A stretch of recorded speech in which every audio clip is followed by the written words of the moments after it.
If you're just joining us, hi, welcome. Thanks for being here. We're talking all things magic today. I'm with Riley Silverman and Jeremy Bloom. Hello, friends. We're going to talk a little bit about, we're going to Flavor Town, baby. And we're going to talk about personalizing magic in D&D, how the same spells can change from character to class, depending on what you want to show. About your character. We've got a thing on the writing biz called Show Don't Tell, right? And I think, right? Yeah, Show Don't Tell, Sarah. So often our characters have these like massive backstories that we cannot wait to just unleash and talk about and let people know. But personalizing your magic is such a cool way to be able to show some of that instead of just outright, describing it. Riley, you wrote this wonderful article about this very topic on D&D Beyond, and you guys should definitely go check it out now. But Riley, I'd love to just sort of jump into this idea with you because I know it's sort of one of your favorite things to mess with in the game. Yeah. Sure. Yeah. I think exactly what you said. I think that personalizing your spells gives you this really cool way of bringing in these aspects of your character and how they do magic, their relationship to magic, but not just magic, but like how their life led them to this point as a spellcaster. I talked in my article about my friend Laura and how as a one-off character that she brought in as a guest star for our game, and she was playing this Triton who casts fireball. Rather than make it a flame, just like she made it the like hot magma jets that are underwater that you'll see coming out of like underwater geysers and stuff like that still produce heat and still do it, because her character wouldn't have grown up somewhere where open flames were a common thing to have around, and so she modified her fireball to make sense for what her character's experience would be. And so even though this was like a one-off character, that gave me such a great insight into who she was, because I'm like, oh yeah, this character grew up underwater and she spent her entire life at the bottom of the ocean until she kind of came north for these adventures. But this is what she was shaped by it. No, so that's like exactly. And I think there's a lot. This has always been part of the game for sure, but I think there's been a lot of a push towards this kind of spellcasting with the last several Wizards books, especially. I think like the Artificer class really encourages you to think creatively about the way that your artificer is casting his or her spells or their spells, by what kind of gadgets are they using to make these spells happen. What kind of I think the book recommends like, oh, if you're casting Cure Wounds, what if you have like a jar of like a healing salve that you're giving out to do it? Or I like to imagine that my artificers have like a little like a little portfolio, or not portfolio, but like a little like assortment of syringes that they're like digging through. Like, oh, I think this one's a healing. Let's see how this works. Like, I like that. I like imagining like what kind of goggles that she's wearing in order to look out with her detect magic and things like that.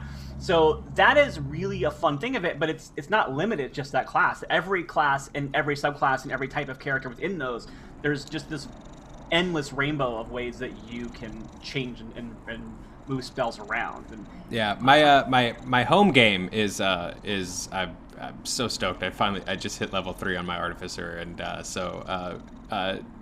Doctor Strange Iron Man is go, which I'm very, very excited about. And I found myself I was like, Firebolt will be this, and and Catapult will kind of be this, and then I realized that for like so much of his spellcasting flavoring, I was like, and I have now borrowed from every character in Full Metal Alchemist. Okay, great.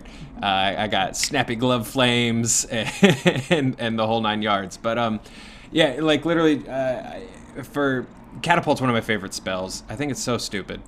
It's just such a dumb spell, and I love it. But yeah, it just has like a slingshot on his gauntlet, and there's a little rune drawn in for Catapult, and he just pulls it and lets that little rubber band fly to cast Catapult. So the Artificer, yeah, like you said, for personalizing, super, super fun. I played in a Simpsons-themed one-off that my DM ran for Halloween for Treehouse of Horror, and I turned Professor Frink into an Artificer that was walking around with what I described as a lab cloak that was full of, so every time I had to cast a spell, like, well, I do have this, I had this particular, and that was like the whole day was just me doing that weird voice. finding That's so gadgets good, though. in the code, and yeah, it's so much fun. I think, yeah, I think one of the best parts of just spell personalization, and I was quite happy when I saw this section in Tasha's, though I felt like it should have been in the player's handbook. Better late than never, I suppose. But the whole idea of giving power to the players, you know, everybody knows what how do you want to do this means now because of Matt Mercer running Critical Role that way. Well, this is kind of a how do you want to do this for your Magic, which is certainly something that any spell casting player is going to appreciate. And also, if you're a DM and you're running a battle scene and you got a lot of things to describe, and it's chaotic anyways, because you're keeping track of a bajillion stat blocks and keeping track of the turn order and keeping track of the session time, Which is made, to be fair, absolutely easy with the encounter absolutely. builder on D&D Beyond. Yes. I missed an opportunity there. Thanks, Joe. What can I do to get you into this Honda Accord?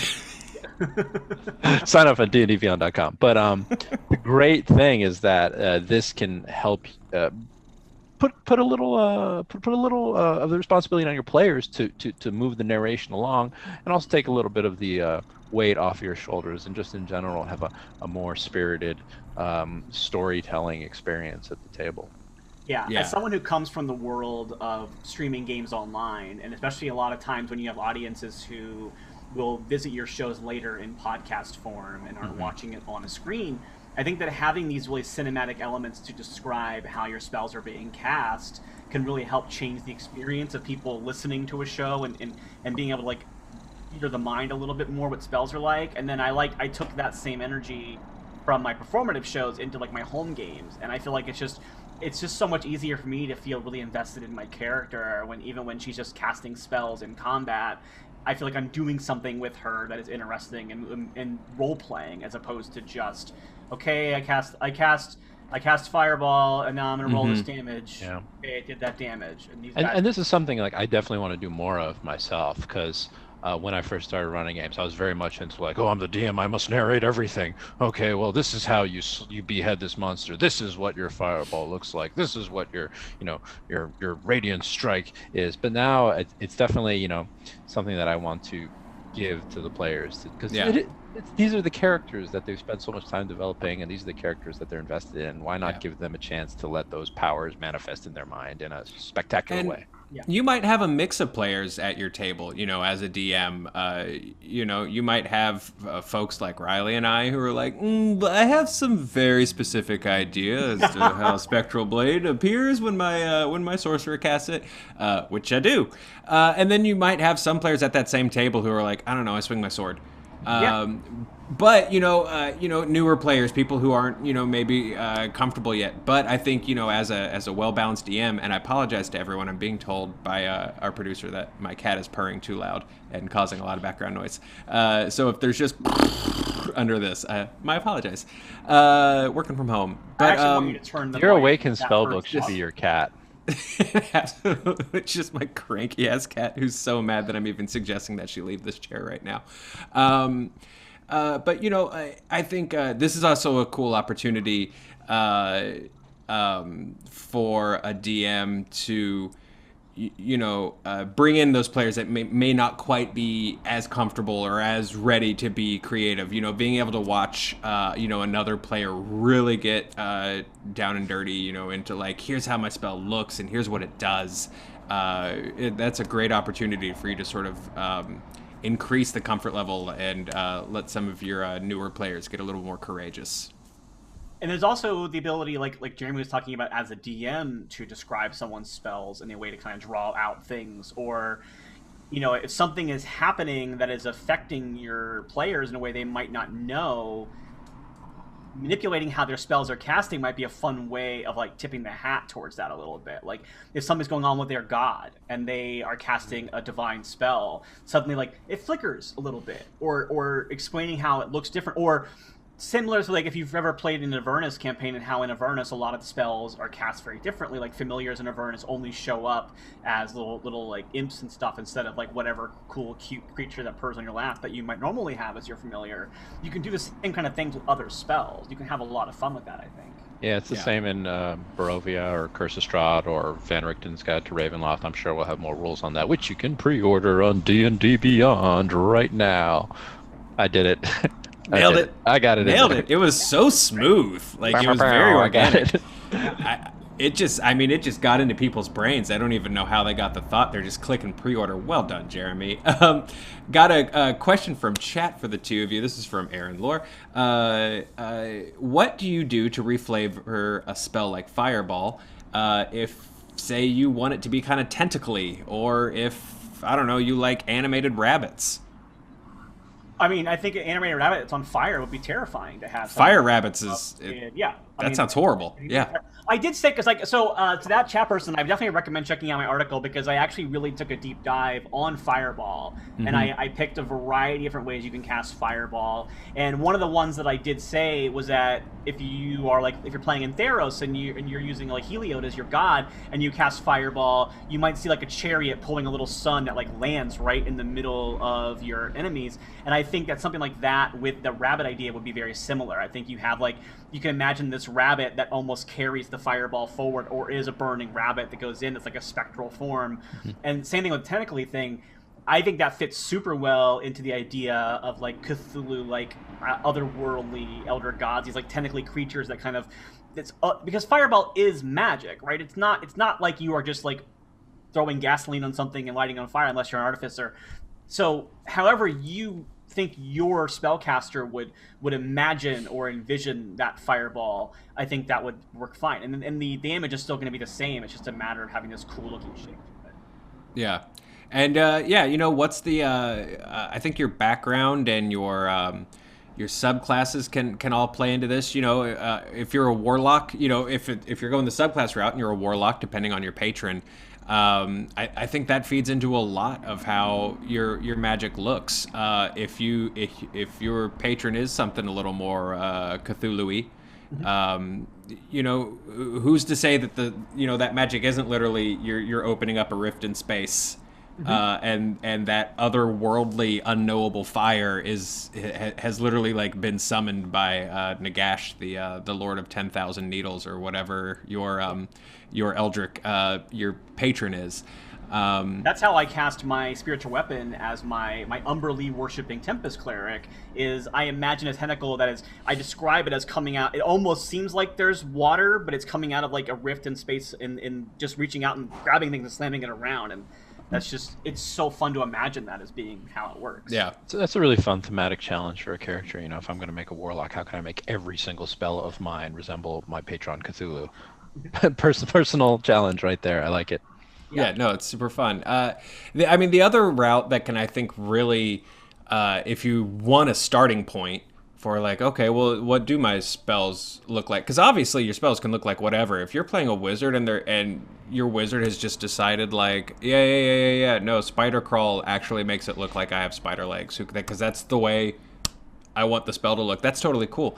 If you're looking for sort of an anchor, or again, places to start with inspiration, your background is another great place to start. I play a sorcerer whose background is a haunted one. Basically, the idea is his mom got, sort of chased into the Fae, into a really sort of like dark, sort of twisted up, messed up part of the Fae, and gave birth to him there. So he's like dead and haunted, kinda. So all of his spells play with that idea of being haunted, by the undead. So when he casts, like, say, Sword Burst, it's specifically like just for a brief moment. There's these spectral undead, maybe look like the Nazgul once Frodo puts on the ring. Just like a flash of that, and they swing their swords. Yeah, I love that. And I'm playing right now a 4 elements monk, and you get spells that you cast with your chi points, and that's how they work. And for me, I'm like, well, my monk's not a magic user. She just has these abilities.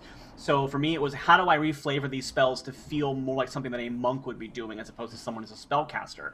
So I always try to actively think of ways that the spell is reacting to her essential martial arts moves. Like I have the one where you basically get to cast flight, and I have her having a staff, and so in my mind, she uses the staff to push like wind in a way that allows her to fly. Or that's cool. light, like, or even at one time I described it as similar to on Star Wars Rebels when the sisters use the like their lightsabers as almost like helicopter blades. So she'll Yeah. like swirl her staff around in the air in a way that like lifts her up in the air and lets her move around, and like that it's like so fun to do, like way of like when your fire fits, just like you're pushing heat forward with your hands as you go, and that's why you're able to channel that heat because of your chi. That's cool. That's really cool. I mean, you just got when you were talking about your monk, I'm just thinking about what I would do for a flight spell, and I'm thinking about having a cloud appear under my monk and letting him fly in the air, just going full on Monkey King Son Goku with it. Yeah, there you go. I'm very into it. Another question from the chat. This is from Nidecore. How would you go about it for a more generic god such as Helm? I have a paladin that follows Helm, for example. I'm not as familiar with Helm as a deity, so I don't know if I have a specific answer for that. But I think that's where you get into like what Joe was saying. If you don't think that the god's flavor has enough for you to, because it's a little more generic to pull from, that's where you start coming from your character's background. So like what are the ideals of your paladin? Like what are the things that they hold as like true to the heart, like that they would pull forward from, similar to like Jeremy's character. I think on YouTube was we split from a previous video, but Jeremy talked about a spell book that instead of being a scholar spoke to him, it was his wife that was speaking to him. So it might be something like that with your character. When you think about Helm, he's often shown as depicted in wearing like a a heavy suit of armor, and the armor is kind of like the weight of his responsibility as a god, I believe. And so I think you can do something with that in terms of spells. Like imagine, I don't know, say you have some kind of teleportation spell. Imagine if that spell is flavored, that not just you disappearing and reappearing or jumping through a portal and reappearing in another portal, but imagine actually like you break through the chains that are holding you to one place, and these spectral chains disappear from you and reemerge in another place to represent kind of the weight that Helm feels as a god that bears a heavy burden of responsibility. I think there's a lot you can do with armor analogy or breaking chains, or hey, maybe your fireballs can be little bursts of flame that actually have pauldrons on. I got World of Warcraft on the mind right now. Like, I love pauldron flame elementals. But no, I think that's fun, and I think it just depends on like what aspects of that deity, that god, that patron that you particularly like. Because the thing I jump onto with Helm immediately is that he's older, maybe a little more of an old school, like old flavored, old fashioned, like throwback god. So kind of god you can have a beer with. yeah, the kind of god the kind of god that'll give you a Werther's original if you've been good, and but. Is there stuff associated with sort of like that sort of like he belongs in a museum sort of style approach, rust, things that just look completely out of time that no one's thought about or worn or anything for a millennia, stuff that's just like torn out of the history books, that just looks completely out of place and old, I think is interesting too. And then if nothing jumps out at you about the flavor of that god yourselves, Riley, I think you mentioned go to that background. Sure, this is who they swore this oath to, but why they swear it. Did something horrible happen to their family or their town? So do their prayers, do their spells come to life in the form of those people that they weren't able to save, or the people that were catalysts in them, making this oath? And that also falls into what your subclass is too. Like if you are Oath of Redemption paladin, your magic's gonna look very different than if you're an Oath of like the Watchers or something, or if you Oath of Conquest. Like if you're an Oath of Conquest paladin, your magic's probably gonna take the form of like weapons and things like that. But if you're an Oath of the Open Sea, you might be falling more into our tentacle stuff from earlier. Yeah. And really, nothing wrong with a little more tentacle stuff, just as a rule, in general. I think we got time for one more question, and then I will set you both free, back into the wilds. This is from Source. How do you feel about flavoring the way you cast the spell, focusing more with the spell components and using custom components? So not just that style of the moment of casting, but the actual like components used and things like that. And my initial thought is I'll never stand in the way of someone being like, well, I kind of see Fireball being, a mix of cinnamon and, baby teeth I've been collecting. I'm gonna note that. That was your pool. I'm a little sure, but you just had that like on the Just ready to go. Just ready to go. Yeah. I'm going to note that as just more of a concern about my player. Like, I think I have someone at my table that collects baby teeth. But in game, I'm never going to be like, I don't see anything about baby teeth in Tasha's or the player's handbooks. So Yeah, in my mind, I think as long as you and your DM are able to work with stuff like that, and you're not stepping on the toes of like the material cost of certain components, I think have fun with it, because I think that spell components are there. I tend to play casters who use a arcane focus personally, but I love watching people who actually do use components and have fun with them. I think it can be really well executed, and yeah, absolutely. I think that when it's something that is purchasable, especially, and is something you can easily have at the ready and you can have fun with. Like if you're pulling out spell components and then they like your baby teeth one, for example, Joe, like if your character, let's just you put it out there, so let's follow this through to the end. If your character uses baby teeth as a spell component and you have made that a thing, now you have committed yourself to role playing how your character manages to get their baby teeth. So are you going to be some creepy person who goes into towns and is like, hey, while I'm here, I know this is going to sound weird, but does anybody happen to have any baby teeth? The tooth fairy. Now that it's out there, I'm absolutely playing a Hexblood that poses as a tooth fairy. Yeah. 100%. This is my new favorite thing.